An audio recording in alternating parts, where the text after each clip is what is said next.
प्रयागराज से एक ऐसी खबर जिसने इंसानियत और कानून के साथ साथ मेडिकल सिस्टम तीनों को कटघरे में खड़ा कर दिया है। यह कहानी एक नाबालिग बच्ची की है जिसे बहला फुसलाकर अगवा कर उसके शरीर से अंडाणु निकाल लिए गए। सवाल सिर्फ अपराध का नहीं, सवाल सिस्टम का है, जहां फर्जी कागजों पर मासूम लड़कियों की देह का सौदा किया जा रहा है।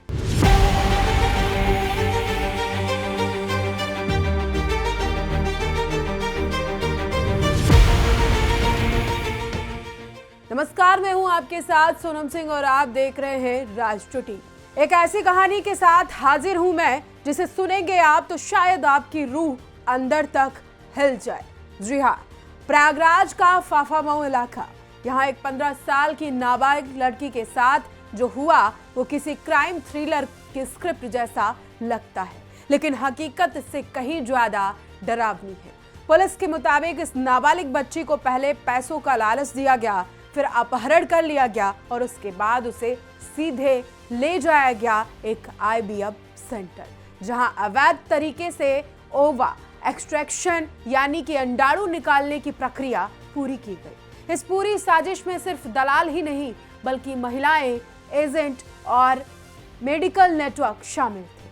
पीड़िता की मां ने फाफामऊ थाने में शिकायत दर्ज कराई। उन्होंने आरोप लगाया कि उनकी नाबालिग बेटी को पलक हेला और उसकी मां रिंकी हेला बहला फुसलाकर अपने साथ ले गई। लड़की पहले शादी ब्याह के कार्यक्रमों में वेटर्स का काम करती थी, यहीं से उसे टारगेट किया गया। धीरे धीरे उसे भरोसे में लिया जाता है और फिर कहा गया कि बस एक मेडिकल प्रोसेस है, पैसे मिलेंगे, कोई खतरा नहीं। सबसे चौंकाने वाली बात तो यह है कि इस नाबालिग को बालिग दिखाने के लिए फर्जी आधार कार्ड भी बनवाया गया। सीमा भारतीय और उसका बेटा हिमांशु इस फर्जी पहचान के पीछे थे। कागजों में लड़की को विवाहित और 18+ दिखाया गया। इसके बाद उसे ले जाया गया इंदिरा आईवीएफ सेंटर से जुड़ी एजेंट कल्पना भारतीय के पास। यहाँ एक कंसेंट एफिडेविट तैयार करवाया गया जिसे कानूनन नाबालिग कभी नहीं दे सकती।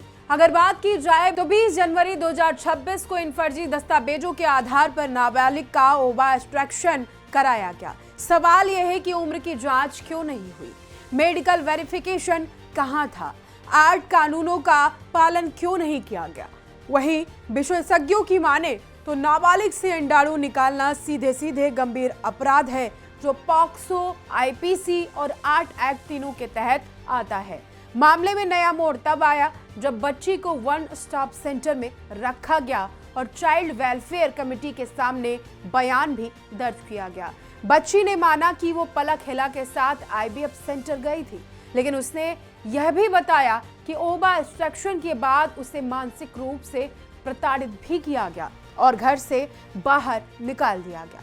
यानी जिस बच्ची के शरीर से अंडाणु निकाले गए उसे बाद में बेसहारा छोड़ दिया गया। पुलिस ने अब तक 5 आरोपियों को हिरासत में लिया है। पुलिस का कहना है कि ये बड़ा रैकेट हो सकता है जिसमें और भी एजेंट और भी मेडिकल संस्थान शामिल हो सकते हैं। ये सिर्फ एक बच्ची की कहानी नहीं, ये सवाल है आईवीएफ इंडस्ट्री की निगरानी का, गरीब और नाबालिग लड़कियों की सुरक्षा का और उस सिस्टम का जहां फर्जी कागज इंसान से ज्यादा ताकतवर हो जाते हैं। आज अंडाणु निकाले गए, कल क्या होगा ये किसी को नहीं पता। प्रयागराज की एक घटना सिर्फ एक अपराध नहीं, एक चेतावनी है। चेतावनी उस सिस्टम के लिए जो चुप रहा और उस समाज के लिए जो अक्सर सबसे कमजोर की आवाज नहीं सुनता। सवाल यही है कि क्या दोषियों को सख्त सजा मिलेगी या मामला फाइलों में दफन हो जाएगा।